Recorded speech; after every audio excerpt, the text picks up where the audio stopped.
हो गया। हेलो नमस्कार दोस्तों, एमएस फिजिक्स पॉइंट 1 में फिर से एक बार आप लोगों का स्वागत है। आज मैं फिर आप लोगों के बीच हाजिर हुआ हूँ। क्लास 12th का फिजिक्स का ऑब्जेक्टिव लेके आया हूँ, जो आप लोग जितने भी बच्चे 2024 में एग्जाम देने वाले हैं, बिहार बोर्ड का, खासकर बिहार बोर्ड का जितने भी बच्चे हैं, उन सभी के लिए लेके आया हूँ ऑब्जेक्टिव। ये लगभग 400 आज से लगभग स्टार्ट हो गया। आप कंटिन्यू आपका भी वीडियो डलाएगा, ठीक ना। 400 लगभग 500 ऑब्जेक्टिव करेंगे, लेकिन ये पार्ट बाय पार्ट होगा। उसका डिस्कशन भी किया जाएगा, तो थोड़ा सा समय तो लगेगा ही भाई मेरे। तो 10 प्रश्न, 15 प्रश्न, 20 प्रश्न कोशिश किया जाएगा, धीरे धीरे आपकी प्रश्नों की संख्या बढ़ाया जाए। आज मैं आप लोगों के बीच जो सेशन लेकर आया हूँ, ये आपका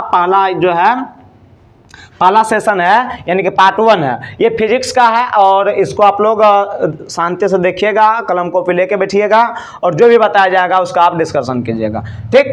तो चलिए चलते हैं। आपसे एक निवेदन है कि आप यदि चैनल पर नए हैं तो चैनल को सब्सक्राइब जरूर कर लीजिए, ताकि आपको जो है बिहार बोर्ड से रिलेटेड जितना भी साइंस से संबंधित है, वो 10th हो, 11th हो, 12th हो, 9th हो, सभी का अभी तो तत्काल आप लोगों के लिए टारगेट है 10th और 12th यही माइंड में बैठा हुआ है, इसी को एकदम पूरा ध्वस्त करना है, ठीक ना। चलिए प्यारे बच्चे, पहला प्रश्न है, हवा में एप्सिलॉन आर का मान क्या होता है। एप्सिलॉन आर का मान यानी कि प्राविद्युतांक, हवा में प्राविद्युतांक आपका होता है 1 होता है। कितना होता है प्यारे बच्चे? 1 होता है, यानी कि 1 होता है। यदि आपसे पूछ दे एप्सिलॉन आर का मान, ये हवा में हो गया इतना। यदि आपसे पूछेगा कांच में, लिखते जाइएगा, कांच में 5 से 10 होता है, 5 से 10 होता है। यदि पूछेगा अभ्रक में, अभ्रक, ये आपका अभ्रक दिख रहा है बाबू, अभ्रक में होता है 3 से 6 होता है, 3 to 6। यदि अनंत, ये जो लिखा हुआ आपका ऑप्शन नंबर बी जो है, ऑप्शन नंबर बी आपका जो है ये धातु का होता है। किसका होता है? धातु का होता है। अब धातु में लोहा ले लीजिए, सोना ले लीजिए, ये सब का होता है कितना? अनंत होता है, ठीक। उम्मीद करते हैं आपको समझ में आ रहा होगा और इसको आप लिख लीजिएगा, डिस्कशन खाली इसका करना है, ठीक ना। इसका राइट आंसर क्या हो जाएगा? 1 हो जाएगा, हवा में एप्सिलॉन आर का मान। एक प्रश्न और पूछा गया था कि एप्सिलॉन नोट का वैल्यू कितना होता है। एप्सिलॉन नोट क्या होता है? तो मुक्त आकाश का प्राविद्युतांक होता है, इसका वैल्यू होता है 8.854 into 10 to the power -12, 8.854 into 10 power -12 newton metre square प्रति कूलम स्क्वायर, मात्रक न्यूटन मीटर स्क्वायर प्रति कूलम स्क्वायर होता है, ठीक। ये आप लिख लीजिएगा। चलिए आगे बढ़ते प्यारे बच्चे, अगला प्रश्न लगा दिया जाए। चलिए अगला प्रश्न आपका 2 नंबर आ गया है। शायद आपको प्रश्न दिख भी रहा होगा, नहीं भी दिख रहा होगा, घबराना नहीं है प्यारे बच्चे को, हम प्रश्न पढ़ देते हैं। कहता है विद्युत क्षेत्र में एक आवेशित कण पर लगने वाला बल का मान क्या होगा। तो एक आवेशित कण है, उस पर लगने वाला बल यानी कि F बराबर वाट पूछ रहा है। तो आप पढ़े होंगे कि वेक्टर E बराबर विद्युत क्षेत्र की तीव्रता में वेक्टर E बराबर F बराबर, ये E बराबर क्या होता है? F/Q0 होता है, यानी कि विद्युत क्षेत्र की तीव्रता बराबर बल बटा आवेश होता है। हम तिरछा तिरछी यदि गुना करते हैं तो F बराबर हमें क्या प्राप्त हो जाएगा? F बराबर E गुना Q, यानी कि EQ हो जाएगा, यानी कि EQ हो जाएगा। आपका कहीं ऑप्शन दिख रहा है क्या? लगने वाला बल का व्यंजक मान यानी कि Q इंटू, ऑप्शन नंबर ए, EQ या Q इंटू ई, जहां आपका F क्या है? बल है, E क्या है? विद्युत क्षेत्र की तीव्रता है, और Q क्या है? आवेश है। बल आपका कैसन राशि है? सदिश, बल आपका सदिश राशि है। विद्युत क्षेत्र की तीव्रता कैसी राशि? सदिश राशि। और ये आपका Q आवेश जो है, ये कैसी राशि? तदिश राशि। ठीक है प्यारे बच्चे, चलिए आगे बढ़ते हैं। आप लोग इसका नोट डाउन कर लीजिएगा, इसको चलिए स्क्रीनशॉट ले लीजिए। चलिए आगे बढ़ते हैं प्यारे बच्चे। अगला प्रश्न आपके सामने आ गया, प्रश्न संख्या 3। प्रश्न संख्या 3 का आता है विद्युत फ्लक्स का ऐसा मात्रक क्या होता है। देखिए विद्युत फ्लक्स तो फाई बराबर 2 फॉर्मूला होता है। फाई बराबर होता है E cos थीटा, या एक रिलेशन होता है वेक्टर E बराबर डेल्टा dv बटे dx माइनस dv बटे dx होता है, ठीक। तो एक आपका यहाँ से हो जाएगा मात्रक। यदि हम बात करें, यहाँ से मात्रक निकालेंगे तो cos का मात्रक नहीं होता है। त्रिकोणमितीय फलन का आप लोग क्लास 11th में पढ़े होंगे, त्रिकोणमितीय फलन का कोई भी मान और मात्रक नहीं होता। तो विद्युत क्षेत्र की तीव्रता का हो जाएगा, विद्युत क्षेत्र E बराबर होता है F/Q0, यानी कि न्यूटन प्रति कूलम, गुना एरिया यानी कि क्षेत्रफल का मीटर स्क्वायर। तो इसका मात्रक क्या हो जाएगा? न्यूटन मीटर स्क्वायर प्रति कूलम हो जाएगा। विद्युत फ्लक्स का ऐसा मात्रा क्या हो जाएगा, न्यूटन मीटर स्क्वायर प्रति कूलम स्क्वायर। क्या ऑप्शन में कहीं है, नहीं, न्यूटन के रूप में नहीं दिया गया। तो बाबू रे इससे हम निकालेंगे, ये विभव है आपका, विभव का मात्रक होता है वोल्ट, क्या होता है, वोल्ट होता है। और dx यानी कि दूरी है, ये दूरी का मात्रक मीटर होता है। तब आपका क्या हो गया, वोल्ट प्रति मीटर। क्या कहीं वोल्ट प्रति मीटर, वोल्ट प्रति मीटर कहीं ऑप्शन में आपको दिख रहा है क्या, वोल्ट मीटर नहीं होगा, वोल्ट मीटर नहीं होगा, वोल्ट, हाँ वोल्ट ऑप्शन नंबर डी जो आपको दिख रहा है ना, ये वोल्ट प्रति मीटर है। इस तरह से देखिए ऊपर जब जाता है कोई भी तो ये इन्वर्स में हो जाता है, तो आपका क्या हो जाएगा, वोल्ट मीटर इन्वर्स 1 दिख रहा है। चलिए तो आपका राइट आंसर क्या हो जाएगा प्यारे बच्चे, option number D is the right answer हो जाएगा। ठीक, आपका ये पूरा दिख रहा है, ये नहीं दिख रहा, चलिए कोई बात नहीं बाबू रे, ये मात्रा किसको यहाँ तक दिख रहा है ना। चलिए इसको हम किस रूप में लिख सकते हैं, तो इसको हम इस रूप में भी लिख सकते हैं, वोल्ट वोल्ट मीटर इन्वर्स 1। ठीक, चलिए प्यारे बच्चे आगे बढ़ते हैं, इसका स्क्रीनशॉट ले लीजिए आप लोग। चलिए उम्मीद करते हैं आप लोग स्क्रीनशॉट ले लिए होंगे। आगे बढ़ते हैं बाबू, अगला प्रश्न आपके सामने में आ गया है। अगला प्रश्न क्या है प्यारे बच्चे, देखिए कहता संबंध Q बराबर NE निम्नलिखित में से कौन सा n का मान संभव नहीं है। यानी कि Q बराबर आवेश बराबर n इंटू एक फॉर्मूला होता है, ठीक है ना। तो आवेश बराबर ये आपका n इंटू ए, n क्या है, इलेक्ट्रॉनों की संख्या है, जहाँ n क्या है, इलेक्ट्रॉनों की संख्या, यानी कि 1 2 3 4 5 हो सकता है। E क्या है, तो charge of electron 1.67 into 10⁻⁻19 coulomb होता है, जबकि इलेक्ट्रॉन की बात करेंगे तो -1.6 इंटू 10⁻⁻19 कूलम होता है। आप लोग पढ़े होंगे, सबको पता होगा, ठीक है ना। तो देखिए n का मान जो होता है, कहता है n का मान कौन संभव नहीं, तो n का मान डज नॉट नहीं बराबर होता है ये 1/2 3/4, अर्थात भिन्न में नहीं हो सकता, भिन्न में नहीं होगा। इसके अलावा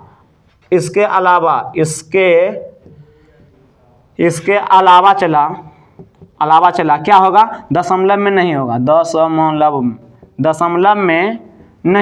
दशमलव में नहीं होगा। ठीक, उम्मीद करते हैं आपको समझ में आ रहा होगा। तो देखिए दशमलव में कौन दिल है, ये तो दशमलव में ना है, तो ये हो जाएगा, ये दशमलव में दे दिया, यानी ये नहीं होगा, ये हो जाएगा। कहता कौन संभव नहीं है, तो संभव 4.2 जो है संभव नहीं है। तो आपका राइट आंसर क्या हो जाएगा, 4.2 इधर right answer, option number C. प्यारे बच्चे यदि आपको अच्छा लग रहा है तो शेयर जरूर कीजिए, चैनल को सब्सक्राइब भी कर लीजिए, ताकि जब भी वीडियो डाला जाएगा तो आपसे पहली मुलाकात मेरा हो जाए, ठीक ना। और जुड़े हुए रहिएगा, तो जब भी वीडियो जाएगा तो पहले तो नोटिफिकेशन मिल जाएगा आप लोगों को, ठीक ना। और इस पर तो आप लोगों को न्यूमेरिकल का भी व्यवस्था किया जाएगा, जनरल का भी, जितने भी भाई मेरे हैं, दोस्त मेरे हैं, ठीक ना, उसके लिए भी जनरल कमीशन का भी चैप्टर वाइज न्यूमेरिकल करवाया जाएगा। जैसे कि वर्क हो गया आपका, ये विद्युत धारा से संबंधित इलेक्ट्रिक करंट का जो भी न्यूमेरिकल होगा, उसके बाद कार्य ऊर्जा शक्ति से जो भी संबंधित होगा न्यूमेरिकल, उसके बाद केमिस्ट्री का भी करवाया जाएगा, मोल कॉन्सेप्ट हो गया है, मोलालिटी हो गया है, ये सब जो भी है उसको करवाया जाएगा, ठीक ना। तो आप लोग जुड़ जाइए। चलिए आगे बढ़ते हैं, अगला प्रश्न लगा दीजिए। चलिए बाबू अगला प्रश्न आपके सामने आ गया, कहता आवेश का पृष्ठ घनत्व क्या होता है। पृष्ठ घनत्व को सूचित करते हैं सिग्मा से। सिग्मा बराबर होता है आपका क्या होता है, फॉर्मूला होता है Q/A होता है। और Q बटे ये पृष्ठ घनत्व है, Q आवेश है, बट्टे में एरिया, कहीं ऑप्शन दिया है क्या, कुल आवेश गुना एरिया, ये तो नहीं होगा, कुल आवेश बटा कुल क्षेत्रफल, option number B is the right answer हो जाएगा, ठीक ना। ये क्या है, तो आवेश का कुल पृष्ठीय घनत्व है। कुल पृष्ठीय घनत्व को सिग्मा से सूचित करते हैं। एक होता है रेखीय पृष्ठ घनत्व, रेखीय आवेश घनत्व, रेखीय आवेश को सूचित करते हैं लेमडा से। लेमडा बराबर होता है Q/A, L रेखीय है तो L हो जाएगा, Q/L, ठीक ना। Q/A हो जाएगा तो पृष्ठीय हो जाएगा, Q/L हो जाएगा तो रेखीय हो जाएगा। एक और होता है रो से सूचित करते हैं, वो आयतन आवेश घनत्व होता है, तो इसके बराबर फॉर्मूला होता है Q/V होता है। आप लोग क्लास में सभी पढ़े हैं, ठीक। तो ये आप लिख लीजिएगा, इसका हिंदी फिर से हम बोल रहे हैं, ये है आयतन आवेश घनत्व, ये आपका है सिग्मा है, तो सिग्मा आपका हो गया है पृष्ठीय आवेश घनत्व, और ये लेमडा है तो लेमडा आपका रेखीय आवेश घनत्व। लिख लीजिएगा आप लोग, आराम से बोल दिए हैं। फिर ये एरिया हो गया, ये आयतन हो गया, ये लेंथ हो गया। आप आप लोग क्लास अच्छा से किए होंगे। ठीक, और इसी से रिलेटेड यदि हम एक बात करें तो गॉस प्रमेय में आ जाता है। गॉस प्रमेय में फाई बराबर क्या होता है, क्यू बटे एप्सिलॉन नॉट होता है। ठीक ना, ये भी आप लोग लिख लीजिएगा, ये गॉस प्रमेय के अनुसार आता है। ठीक प्यारे बच्चे, चलिए ये लिख लीजिए तो आपका राइट आंसर हो जाएगा, option number be the right answer. चलिए आगे बढ़ते हैं, स्क्रीनशॉट ले लिया जाए। चलिए चला आ गया है आपका अगला प्रश्न। कहता है किसी माध्यम की अपेक्षित प्राविद्युतांक एप्सिलॉन आर होती है। तो एप्सिलॉन आर बराबर आप लोग पढ़े हैं, एप्सिलॉन आर बराबर एप्सिलॉन बटे एप्सिलॉन नोट, एप्सिलॉन बटे एप्सिलॉन नोट। तो option number A the right answer, option number A the right answer. आप लोग क्लास में अच्छा से किए हैं, इसके बारे में पढ़े हैं, प्राविद्युतांक के बारे में बताया गया था। चलिए आगे बढ़ते हैं बाबू। चलिए अगला प्रश्न आपका आ गया, पानी का प्राविद्युतांक के स्थिरांक कितना होता है, 80। कितना होता है, 80। याद रख लीजिएगा, पानी का प्राविद्युतांक के स्थिरांक 80 होता है, जबकि धातु का बता दिया गया है अनंत होता है। इसके अलावा धातु के अलावा आपको बताया गया अभ्रक का 3 से 6 होता है, कांच का 5 से 10 होता है। ये सब आप लिख लीजिएगा, लिखा भी दिया गया है। ठीक, तो आगे बढ़ते हैं, प्रश्न संख्या 8। चलिए प्रश्न संख्या 8 में क्या कह रहा है बाबू, कहता है 1/4 का एप्सिलॉन नोट का वैल्यू क्या होगा। तो इसका वैल्यू होता है 9 × 10⁻⁹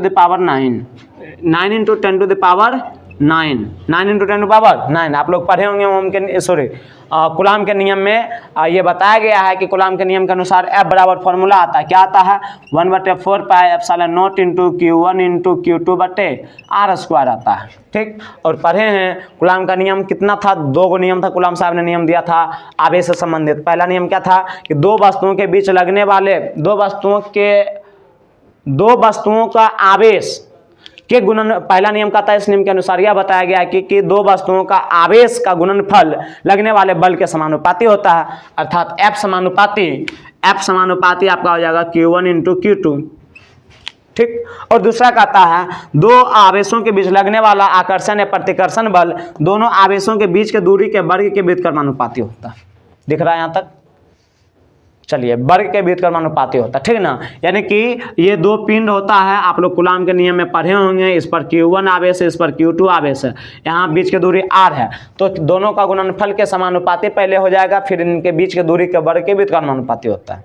अब दोनों को मिला देते हैं तो ये हमारा व्यंजक आ जाता है। इसका वैल्यू कॉन्स्टेंट ये होता है, कॉन्स्टेंट वैल्यू होता है, तो कॉन्स्टेंट का वैल्यू 9 × 10⁻⁹ होता है। ठीक, चलिए आगे बढ़ते हैं, तो इसका मेरा राइट आंसर क्या हो जाएगा, option number A the right answer. 9 × 10⁻⁹ newton metre square प्रति कूलाम स्क्वायर। इसका मात्रक क्या होता है, मात्रक होता है न्यूटन मीटर स्क्वायर प्रति कूलाम स्क्वायर।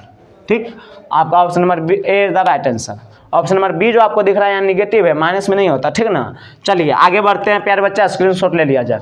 प्रश्न संख्या 9, आगे थोड़ा सा बढ़ा जाए, आगे बढ़िए आ जाएगा 9, आगे बढ़िए आप। हाँ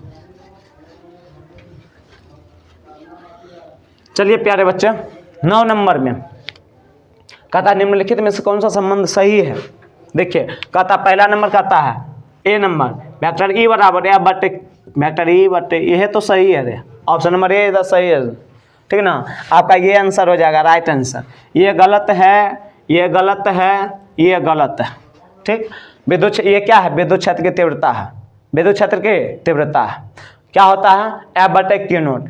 किसे कहते हैं विद्युत क्षेत्र की तीव्रता, तो प्रति एकांक आवेश पर लगने वाले बल, प्रति एकांक आवेश पर लगने वाले बल को ही क्या कहते हैं, विद्युत क्षेत्र की तीव्रता कहते हैं। यह कैसी राशि है, तो यह एक सदिश राशि है। यह कैसी राशि है, यह एक सदिश राशि है। उम्मीद करते हैं आपको समझ में आ रहा होगा। यदि समझ में आ रहा है तो चैनल को सब्सक्राइब कर लीजिए, शेयर कीजिए बच्चे, और जो भी है लाइक भी क्या कीजिए। अच्छा लगता है, खराब लगता है, इस चैनल पे आपको 11th 10th और 12th का वीडियो प्रत्येक दिन कोई ना कोई डला ही रहा है। ठीक ना, आप लोग भिड़े रहिए। यदि तैयारी अपना बेहतर करना चाहते हैं, 2 से 3 महीना बचा, अभी अक्टूबर चल रहा है, अक्टूबर में भी 11 तारीख हो गया। ठीक ना, 12 तारीख हो गया, 11 12 आज 12 है। ठीक ना, आज 12 तारीख हो गया, तो आप देख ही सकते हैं कि आपके पास समय भी बहुत कम है। आपको मेहनत करना चाहिए, मन लगा के मेहनत करना चाहिए, ताकि बेहतर से बेहतर आप अंक लाइएगा, तो आपका नाम आपके गांव में भी होगा, आपके समाज में भी होगा, और यदि और बेहतर करते हैं तो आप डिस्ट्रिक्ट टॉप कर सकते हैं। इससे बेहतर करते हैं तो आप स्टेट टॉप कर सकते हैं। तो आप समझ सकते हैं कि यदि आप स्टेट टॉप करते हैं तो आपके फैमिली कितना खुश होंगे। ठीक ना, आपके गुरुजन कितना खुश होंगे। इसलिए कोशिश कीजिए, थोड़ा सा मेहनत कीजिए आप लोग, और मेहनत कीजिएगा तो कोई चीज़ असंभव नहीं होता प्यारे बच्चे, हर चीज़ संभव होता है, मनुष्य ही हर चीज़ करता है, बस निर्भर करता है कि उनका मानसिकता क्या है। हम अपने काम को जो करते हैं वो कितने सज से करते हैं, हम अपने वर्क के पीछे कितना पागल है, पागल बनना पड़ता है। पागल जब तक नहीं बनिएगा तब तक बाबू सफलता इतना आसानी से नहीं मिलता। सफलता पाने के लिए इंसान कितने, आप जो देखते हैं जितने भी सफल व्यक्ति को देखते हैं, आप सोच नहीं सकते वो कितने रातों से लड़े हैं, तब वो जाके कहीं ना कहीं सफल होते हैं। ठीक, चलिए आगे बढ़ते हैं। अगला प्रश्न 10 नंबर लगा दिया जाए बाबू। चलिए 10 नंबर आ गया है, कहता आवेश का बीमा होता है। चलिए आवेश, आवेश के बारे में थोड़ा सा समझते हैं पहले। आवेश से प्रश्न पूछता है, छोटा छोटा प्रश्न। आवेश का मात्रक, ऐसा मात्रक होता है क्या, कूलाम होता है, कूलाम होता है, सूचित सी से। आवेश का सीजीएस मात्रक क्या होता है, ईएसई होता है, स्टेट कूलाम होता है। आवेश का ऐसा मात्रक कूलाम, आवेश का सीजीएस मात्रक स्टेट कूलाम। आवेश का बड़ा मात्रक चला क्या होता है, फैराडे होता है। क्या होता है रे, फैराडे होता है, फैराडे कहेगा एक फैराडे बराबर, एक फैराडे को सब्स्टिट्यूट करते हैं 96,500 कूलाम, 96,500 कूलाम। इसके अलावा बाबू आवेश का छोटा मात्रक पूछेगा, छोटा मात्रक फ्रैंकलिन होता है, आवेश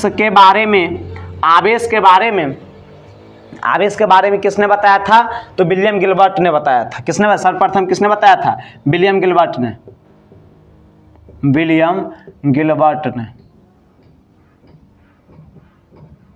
आवेश के बारे में सर्वप्रथम विलियम गिलबर्ट ने बताया था कि जब दो वस्तुओं का आपस में लगाते हैं तो इलेक्ट्रॉनों का आदान प्रदान होता है। ठीक, और आवेश कितने प्रकार के होते हैं, आवेश 2 प्रकार के होते हैं। इसके बारे में किसने बताया, तो बेंजामिन फ्रैंकलिन ने बताया। आवेश 2 प्रकार के होते हैं, एक धन आवेश और एक ऋण आवेश। आवेश 2 प्रकार के होता है, एक धन आवेश और एक ऋण आवेश। इसके बारे में किसने बताया, तो बेंजामिन फ्रैंकलिन ने बताया। बेंजामिन फ्रैंकलिन कहाँ के थे, तो ये आपका अमेरिका के थे, यूएसए के थे। ठीक, तो ये आप लिख लीजिएगा, नोट डाउन कर लीजिएगा प्यारे बच्चे। अब आते हैं कहता आवेश की बीमा। अच्छा, मात्रक पहले चाहिए, आवेश बराबर पहले फॉर्मूला निकालना पड़ेगा, इसको मिटा देते हैं, स्क्रीनशॉट ले लीजिए। चलिए रहने दो बाबू, हाथ से मिटा देते हैं। थोड़ा सा देखिए आप प्यारे बच्चे, आप भिड़े रहिए और शेयर भी कीजिए चैनल को, यदि अच्छा लग रहा है तो सब्सक्राइब भी कीजिए, लाइक भी कीजिए। आवेश बराबर फॉर्मूला क्या होता है प्यारे बच्चे का, दिख रहा है सही से, आवेश बराबर फॉर्मूला साफ साफ दिख रहा है ना। आवेश बराबर फॉर्मूला होता है विद्युत धारा गुना समय, विद्युत धारा गुना समय बाबू, समय। इसका मात्रक क्या हो जाएगा, विद्युत धारा का मात्रक निकालते हैं प्यारे बच्चे। विद्युत धारा का एम्पियर होता है, ऐसे सूचित करते हैं, और समय का सेकंड होता है, मात्रक ऐसे सूचित करते हैं। तो बीमा, ये आपका फॉर्मूला लिख दिए हैं क्या, विद्युत धारा गुना समय लिखा हुआ है। ठीक ना, आप लोग लिख लीजिएगा, नहीं दिखता होगा तो विद्युत धारा गुना समय। आवेश विद्युत धारा का एम्पियर मात्रक, समय का सेकंड। अब यदि इसकी बीमा निकालेंगे, बीमा आप लोग पढ़े हैं 11th में, बड़ी ब्रैकेट के अंदर लिखा जाता है, ए है तो ए का ए ही रह जाता है, और सेकंड का आपका क्या हो जाता है, टाइम का क्या हो जाता है, यानी कि समय का हो जाता है टाइम, यानी टी हो जाता है, कैपिटल टी। तो आपका बीमा क्या हो जाएगा, 80। Option number A is the right answer. तो 10 प्रश्न आप लोग लिख लीजिएगा, इसका स्क्रीनशॉट ले लीजिए प्यारे बच्चे।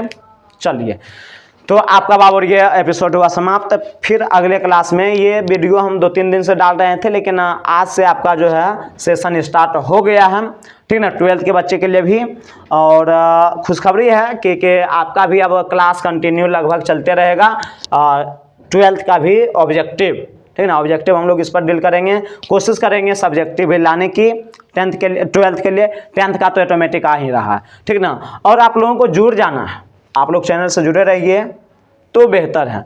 और आज यहीं तक रहने देते हैं प्यारे बच्चे। कैसा लगा आप लोग कमेंट करके जरूर बताइएगा। जाते जाते एक प्रश्न आप लोगों से है कि विद्युत चालकता का SI मात्रक क्या होता है, इसका कमेंट में आप लोग जवाब दीजिएगा। ठीक, चलिए आज की कार्रवाई तक। जय हिंद, जय भारत।